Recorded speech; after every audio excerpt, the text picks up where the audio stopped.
अस्सलामुअलैकुम जी। आज बड़ा ही इम्पोर्टेंट दिन था, इसलिए अहम दिन था क्योंकि आज पहला पड़ाव जमहूरियत की तरफ जो है, जितनी भी जमहूरियत है, मजबूत जमहूरियत है, कमज़ोर जमहूरियत है, जैसी भी जमहूरियत है, उसकी बहाली की तरफ एक पहला जो पड़ाव था उसको पार किया गया है। आपको पता है निगरान सेटअप था पंजाब में, आपको पता है अभी भी निगरान सेटअप है वफाक में। तो पंजाब में जो निगरान सेटअप है वो आप समझें कि आज उसका आखिरी दिन था, और इसलिए आखिरी दिन था क्योंकि आज पंजाब असम्बली के अंदर जितने भी मेंबर्स थे उन्होंने हल्फ उठा लिया है। कुछ रह गए हैं सुन्नी इत्तेहाद काउंसिल के कुछ लोग रह गए हैं, वो ये पीटीआई, तो वो अपने हल्फ अब आहिस्ता आहिस्ता उठाएंगे जैसे जैसे आएंगे, या अगर कोई गिरफ्तार है तो फिर उसके प्रोटेक्शन ऑर्डर जारी किए जाएंगे स्पीकर की तरफ से, और वो सिलसिला भी चलेगा, ठीक है। लेकिन आज का दिन तारीख़ी क्यों था? क्योंकि आज जुमा था। रिमेंबर, जुमा मुबारक। हर जुमे को पाकिस्तान की हिस्ट्री में रीसेंट टाइम्स में कुछ ना कुछ अद्भुत अटपटा कुछ ना कुछ ऐसा ज़रूर होता है, तो आज भी ऐसा कुछ हुआ। आज अटपटा और अद्भुत अजीबो गरीब सा पता क्या हुआ? पीटीआई पार्लियामेंट्री सियासत से माइनस। पंजाब में पीटीआई है ही नहीं। सप्तान खान जो इस वक्त स्पीकर के फ़राइज़ सर अंजाम दे रहे हैं, और आज उनका आखिरी दिन होगा ऐसा स्पीकर, क्योंकि कल नया स्पीकर का इंतखाब हो जाएगा पंजाब असम्बली के, और उसके बाद वो भी टाटा बाय बाय टाटा पेश हो जाएंगे। जो सप्तान खान साहब हैं उनका ताल्लुक़ कल तक पाकिस्तान तहरीक इंसाफ के साथ था, और पाकिस्तान तहरीक इंसाफ के अपने स्पीकर सप्तान खान साहब ने ही अपनी पार्टी को, अपनी पीटीआई को ख़त्म कर दिया। अपने बंदे ने ही अपनी पार्टी को ख़त्म कर दिया। वो क्या कहते हैं, अपने ही गिराते हैं नशेमन पे बिजलियाँ। भाई यहाँ पे इमरान खान ने बहैसियत चेयरमैन अपनी पार्टी के ऐसी तैसी फेर दी, तो सप्तान खान ने क्या किया? उसने तो सिर्फ एहतमाम हुज्जत ही पूरी की ना। वो इसलिए क्योंकि ज़ाहिरी सी बात उन्होंने सबसे पहले अनाउंस करके ये बताया कि भाई अब जो पीटीआई है वो पीटीआई नहीं, वो सुन्नी इत्तेहाद काउंसिल है। सो सुन्नी इत्तेहाद काउंसिल के आज जो मुझे फिगर मिला है 97 लोगों ने जो है वो ओथ लिया है, और पीएमएलएन की जो टोटल इस टाइम पे मेंबर्स हैं वो हैं जी 230, which means a whooping majority for PMLN. अच्छा, एक तो ये चीज़ थी। जुम्मा मुबारक इस वजह से भी हुआ पीटीआई के लिए। जुम्मा मुबारक इस वजह से भी हुआ कि आज वो मरियम नवाज़ पार्लियामेंट्री सियासत में पहला इलेक्शन लड़के, पहला इलेक्शन जीत के पहली दफ़ा पंजाब असम्बली में आई हैं, पहला अपना ओथ भी ले लिया है।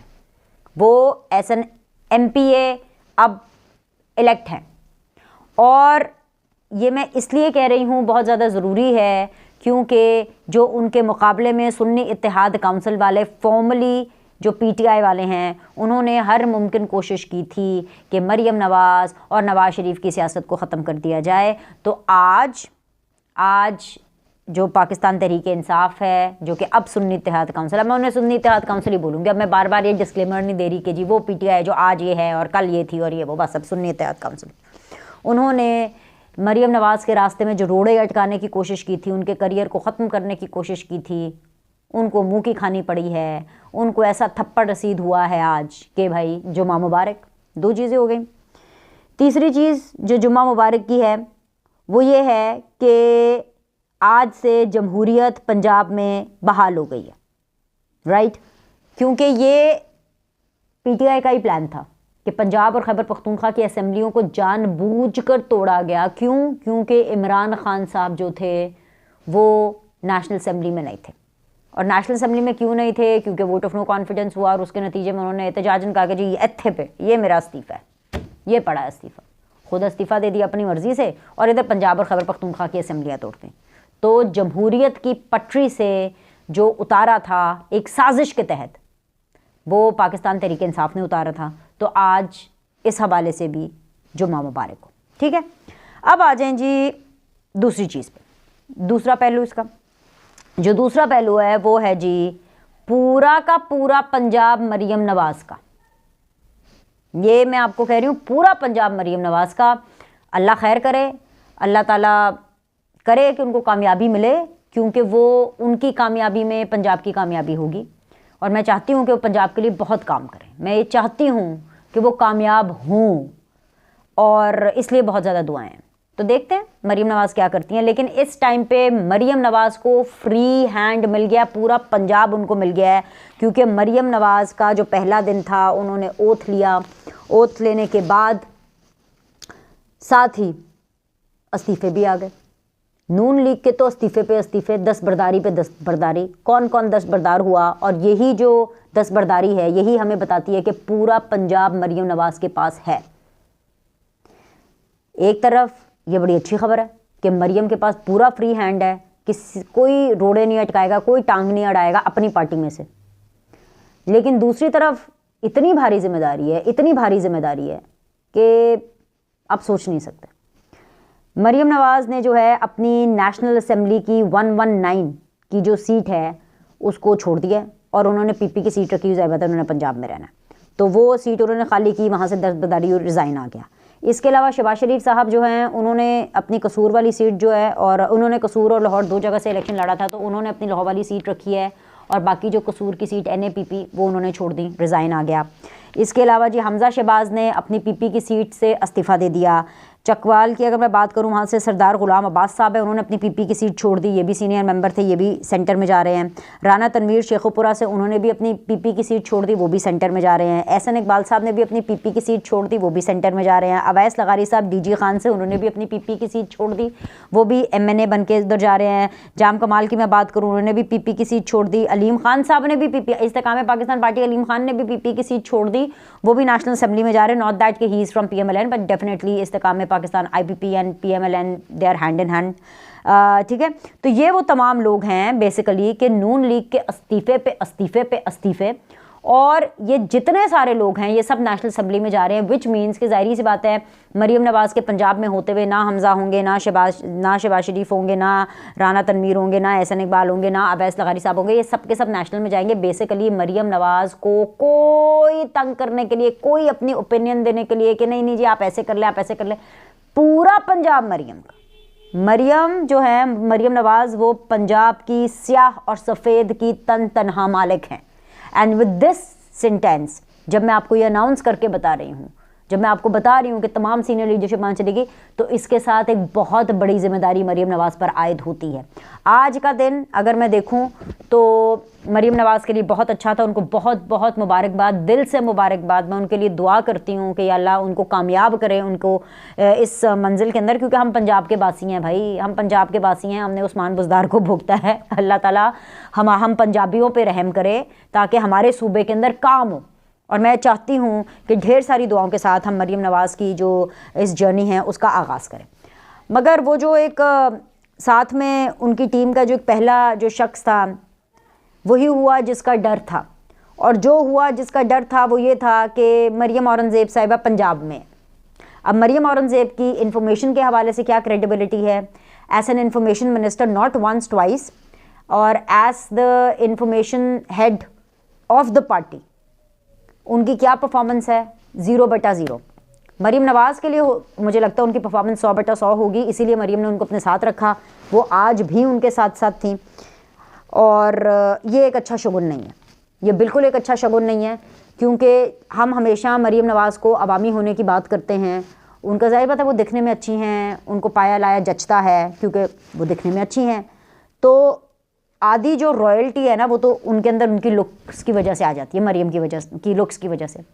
हालांकि आप उनसे बात करें, मैंने तो बहुत दफ़ा मरीम को ख़ुद से चाय बनाते हुए भी देखा है, ख़ुद से अपना खाना वाना भी बनाते हुए देखा है, मगर मसला ये है कि ये तासुर एक अवाम में भी जाना चाहिए। तो मरीम औरंगज़ेब तो मरीम नवाज़ से भी ज़्यादा रॉयल्टी हैं।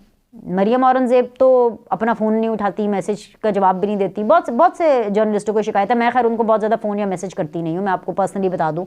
अगर आप ये समझ रहे हैं कि जी शायद मैं कोई अपना गुस्सा निकाल रही हूँ, नहीं, मैं उनको बहुत ज़्यादा नहीं। मैंने एक दफ़ा शुरू में ट्राई किया, जब मुझे लगा कि बड़ा एक कोल्ड सा रिस्पॉन्स है, तो उसके बाद मुझे लगा कि कोई मसला नहीं, ठीक है भाई, अगर आपको नहीं समझ में आ रहा कोई मसला नहीं है। हमने तो भाई पहले इकट्ठे जो है एक स्मूथ कवरेज करने के लिए, एक वजह मैं मीडिया से हूँ, मरीम औरंगज़ेब का डिपार्टमेंट जो है वो मीडिया का है और मैं ऑफ कोर्स मीडिया से हूँ, तो हमने तो अपना हाथ बढ़ाया था, लेकिन उन्होंने हाथ झटक दिया हमारा 1 दफ़ा 2 दफ़ा 3 दफ़ा। तो वो उनका टेम्परामेंट ऐसे ही है सहाफ़ियों के साथ और सबके साथ, ऐसे बड़े बड़ों के साथ उनका ऐसा है। तो वो तो बिल्कुल भी अवामी नहीं है। तो जहाँ तक मुझे ऐसा लगता है कि एक वो जो एक बड़ी अवामी और रच बसने वाली जो मैं चीज़ कह रही थी ना कि मरियम नवाज़ में मुझे नज़र आएगी, ये खड़े खड़े ये फ़ोन लाइंस ओपन, इसके भी फ़ोन उठा रही हैं, खुद डायरेक्ट कॉल्स ले रही हैं, खुद लाइक अपना फ़ोन खुद उठा रही हैं, हर चीज़ हर मैसेज ठक ठक ठक ठक रिप्लाई कर रही है, like on a speed dial. तो वो अब नहीं होगा, वो मुझे नहीं होता हुआ नज़र आ रहा, क्योंकि जो मरियम औरंगज़ेब हैं वो उनको कहेंगी जैसे मैं कर रही हूँ ना आप वैसे ही करें, तो वो उनके अंदर उनकी आकड़ को उनकी उस चीज़ को बरकरार रखेंगी। ये खैर एक नेक शगुन नहीं था। इसके अलावा मुझे लगा कि आज नवाज शरीफ साहब को आना चाहिए था, ये मुझे लगा। और आपको तो पता है कि मैं पर्सनली नवाज शरीफ साहब को देखना चाहती हूँ। मैं तो कह रही हूँ नवाज शरीफ को वज़ीर आज़म, आपको पता मेरा स्कूल ऑफ थॉट क्या है, लेकिन आज नवाज शरीफ साहब को आना चाहिए था। इवन किंग मेकर भी अगर अब वो बन गए हैं तो उनको अपनी बेटी का हाथ पकड़ के बिल्कुल वैसे जैसे वो गिरफ्तारी देने के लिए अपनी बेटी के साथ आए थे। और मुझे आज भी वो विजुअल याद है कि जब गिरफ्तारी देने के लिए आए और जहाज़ से जब वो उतरने लगे तो Maryam was actually leading Nawaz Sharif at most of the time, क्योंकि जब उन्होंने जहाज़ से बाहर देखा और इतने पुलिस थी, इतनी मतलब सिक्योरिटी थी, जैसे कि अल्लाह माफ़ करे कोई दहशतगर्द आ गए हों। तो नवाज शरीफ साहब ने ऑफ कोर्स एक होता है बाप को कि यार मेरी बेटी घबरा जाएगी या पता नहीं, क्योंकि ऑब्वियसली एक प्रोटेक्टेड एनवायरनमेंट से थी, लेकिन मरियम ने अपने आप को कंपोज रखा, बल्कि लीड किया, दलेरी दिखाई, बड़ी दलेरी दिखाई। और मैं मरियम नवाज़ की दलेरी और जो मुश्किल वक्त मरियम नवाज़ ने काटा, मैं उसकी बड़ी कायल हूँ पर्सनली। और उसी हवाले से और उस मुश्किल वक्त के हवाले से जो मेरा एक ताल्लुक उनके साथ है और जितना एक इंटरेक्शन वो सुन लेती हैं, मरियम नवाज़ सुन लेती हैं, वो बड़ी तनकीद भी सुनती हैं, इंटरेक्शन भी सुनती हैं। मुझे पता है कि अंदर से मरियम नवाज़ बहुत अवामी है, लेकिन उनकी अंदर का जो अवामीपन है ना वो बाहर निकालने के लिए उनकी टीम को काम करना पड़ेगा। सो भाई मामला ये है कि जो मरियम नवाज़ हैं आज इसहाक डार साहब के साथ और मरियम औरंगज़ेब के साथ असेंबली में आई थी। डार साहब ठीक है, नॉट बैड, फाइन, उनकी रिश्तेदारी भी है, बट आज मरियम नवाज़ ने अपनी वालदा को बहुत मिस किया होगा। 100% I am sure about it. उन्होंने अपनी वालदा को भी बहुत मिस किया और उन्होंने नवाज शरीफ साहब को भी मिस किया। और इसीलिए उन्होंने नवाज शरीफ की जो तस्वीर है उसको अपने गले में भी लगाया और फिर पूरी जगह पे नवाज शरीफ की तस्वीर, जो चाहे मर्जी हो, लाख मजबूरियाँ हो नवाज शरीफ साहब की, मुझे लगता है कि नवाज शरीफ साहब को आना चाहिए था। कुछ चीज़ें आपको ऑप्टिक्स के लिए करनी पड़ती हैं। आई एम श्योर कि घर से तो मरियम शायद दुआएँ लेकर ही आई होंगी, ढेर सारी दुआएँ लेकर के आई होंगी अपने वालिद साहब से, लेकिन नवाज शरीफ को आज मरियम नवाज़ के साथ होना चाहिए। तो चलें, आई होप सो कि वो ओथ टेकिंग पे उनके सामने आए। यही तो मैं कह रही हूँ, नवाज शरीफ साहब आप किधर हैं? नवाज शरीफ साहब किधर हैं नवाज शरीफ साहब? आपको देखना चाहते हैं लोग। आप भी प्लीज़ कमेंट करके बताइए कि आपको नवाज शरीफ साहब को आपको भी ये लगता है कि नवाज शरीफ साहब को आज होना चाहिए था। और चले, अगर आज उन्होंने बस मिस कर दी तो एटलीस्ट ओथ टेकिंग पर वो जो है मरियम नवाज़ के साथ ज़रूर है। अच्छा, अब ज़रा हार्डकोर खबरों की तरफ आ जाते हैं। हार्डकोर खबरें ये हैं जी जनाब के जो स्पीकर हैं पंजाब असेंबली के और जो डिप्टी स्पीकर हैं उनका कल जो है वो फैसला होगा और परसों जो है प्रॉब्ली वो मरियम नवाज़ जो हैं वो एज अ चीफ मिनिस्टर अपना ओथ ले लेंगी। सो एक अंग्रेज़ी में कहते हैं this is her time to shine. ये मरियम नवाज़ का वक्त है और ये मरियम नवाज़ के चमकने का वक्त है, तो इसको हम अभी चमकने देते हैं। काम, तनकीद, मशवरों के लिए बहुत सी चीज़ें पड़ी हैं। So all the very best Maryam Nawaz, all the very best to you. Anyways जी, इसके अलावा जी स्पीकर के लिए नून लीग की तरफ से मलिक अहमद खान साहब का नाम आ रहा है और डिप्टी स्पीकर के लिए बहावलपुर से है, ज़रा मुश्किल सा नाम है लेकिन खैर वो एक उनका नाम आ रहा है। अच्छा, इसके बरक्स जो है बिलावल ने, जैसे यहाँ पे पंजाब के अंदर सारा कुछ हुआ और बड़े अजीबोगरीब वैसे तरीके से हुआ, लेकिन ये मैं उस तरीके की भी बात कर लेती हूँ, लेकिन जो बिलावल ने इस टाइम के ऊपर जो है स्पेशल अनाउंसमेंट की और बड़ी मैच्योर तरीके से उन्होंने ये बात की, ज़ाहिर बात है वो उनको अब एक्सपीरियंस भी है, तो उन्होंने वेरी क्लियरली अपनी टीम को ये कहा सिंध असेंबली के हवाले से। सिंध असेंबली की भी वैसे रिज़र्व सीट्स आ गई नहीं हैं और वो भी कल ही आ गई थी। और उसके साथ साथ उन्होंने अनाउंसमेंट की कि वो चीफ़ मिनिस्टर सिंध के लिए मुराद अली शाह साहब का नाम आगे कर रहे हैं। इसके अलावा स्पीकर के लिए अवैस कादर शाह साहब का बहुत अच्छा नाम है, बहुत अच्छा नाम है। और ये जो हैं खुर्शीद शाह साहब के दामाद हैं और बड़ा ज़बरदस्त इनका नाम है and he is a very very good politician, मैं ये कहूँगी। और हम्बल भी बहुत है, बहुत हम्बल हैं। मतलब आप इनको हल्की सा कॉल भी करें ना तो फ़ौरन आपको कॉल बैक करेंगे, आपकी चीज़ों को एड्रेस करेंगे and like you know very good team जो कि इन्होंने सिंध में उतारी है। जो एक चीज़ जिसने मेरा दिल ले लिया कि माइनॉरिटी से, वैसे तो खैर मुझे ये लफ्ज़ नहीं बोलना चाहिए, लेकिन मुझे इसलिए ये आपको कहना पड़ा समझाने के लिए कि उन्होंने नवीद एंथनी को जो है वो डिप्टी स्पीकर सिंध असेंबली का किया, यानी कि उन्होंने जो अपनी माइनॉरिटीज़ हैं उनको वो भूले नहीं हैं। नॉट टू फॉरगेट कि पाकिस्तान पीपल्स पार्टी का ये वतीरा रहा है कि वो हमेशा हिंदू, सिख, ईसाई इन सब को साथ लेकर के चलते हैं, औरतों को भी बहुत अच्छा शेयर देते हैं। सो आई मस्ट अप्रिशिएट कि ये तीनों नाम जो है वो बहुत अच्छे हैं। अगर इसका ये मतलब नहीं है कि पंजाब में जो मलिक अहमद ख़ान साहब का नाम है उसमें कोई दिक्कत है, वो भी बहुत अच्छा नाम है, बहुत मैच्योर नाम है। और मैं उम्मीद कर रही हूँ कि जिस तरह की पार्लियामेंट आपकी पंजाब में, जिस तरह की आपकी असेंबली पंजाब की होने वाली है, उसके लिए Malik Ahmad Khan is a very good name.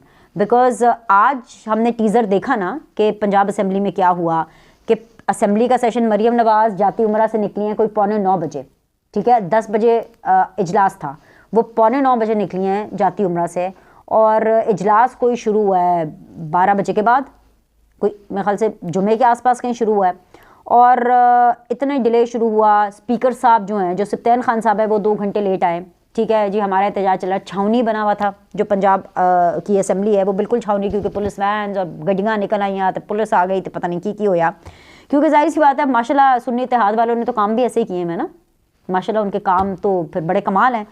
तो खैर जी, और फिर उसके बाद जो नारेबाजी हुई, जो हुल्लड़बाजी हुई, अच्छा नारे हुल्लड़बाजी जो है ये पार्लियामान का हुस्न है। और मैं वैसे आपको अपनी बात बताऊं, मैं तो कसम से ही मिस कर रही थी। अरे भाई, नेशनल असेंबली में भी ये 16 महीने जो इनकी हुकूमत थी पीडीएम की, मैंने इतना मिस किया है ना पार्लियामान, क्योंकि इतनी बोरिंग तकरीरें होती थी, कोई ऑपोजिशन ही नहीं थी।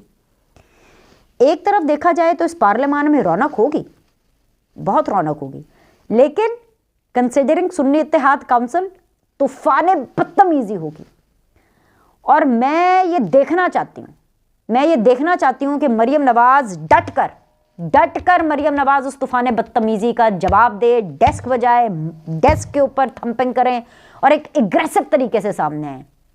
यू नो, लेट्स सी, क्योंकि जाहिर सी बात है वो पहली दफ़ा पंजाब असेंबली में गई हैं, प्रेशर भी होगा, उनको सीखना भी बहुत है ना, रूल्स भी बहुत सीखने, हर चीज़ होनी है। खैर, तो एक तरफ तो ये चीज़ है। दूसरी तरफ जी, अगर पीपल्स पार्टी की मैं थोड़ी और बात कर लूँ तो सैयद अली हैदर गिलानी साहब जो हैं उनको पार्लियामेंट्री लीडर बनाया गया है पंजाब का, again a very good name. ये भी पीपल्स पर्सन है। अच्छा, जो यूसुफ रज़ा गिलानी साहब के जो सारे साहबजादे हैं ना, वो सभी पीपल्स पर्सन हैं।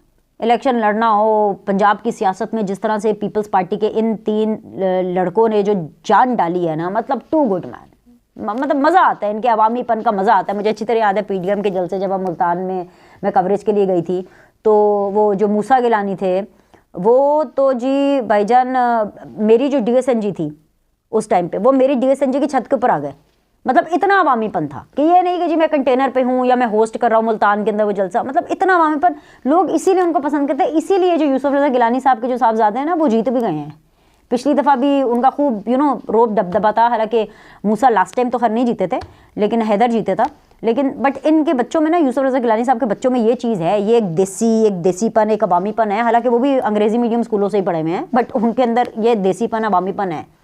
तो ये एक सियासतदान के अंदर जो है वो चाहिए होता है। एनीवेज जी, मियां असलम इकबाल साहब गायब है, और सिप्तैन खान साहब ने तो कहा था कि प्रोटेक्शन ऑर्डर, देखते हैं, उनको पता ही नहीं था गिरफ्तार हैं कि अगवा हैं कि गायब हैं कि क्या हैं, तो उन्होंने कहा देखते हैं कि जी हम करते हैं कुछ उनके प्रोटेक्शन ऑर्डर्स का।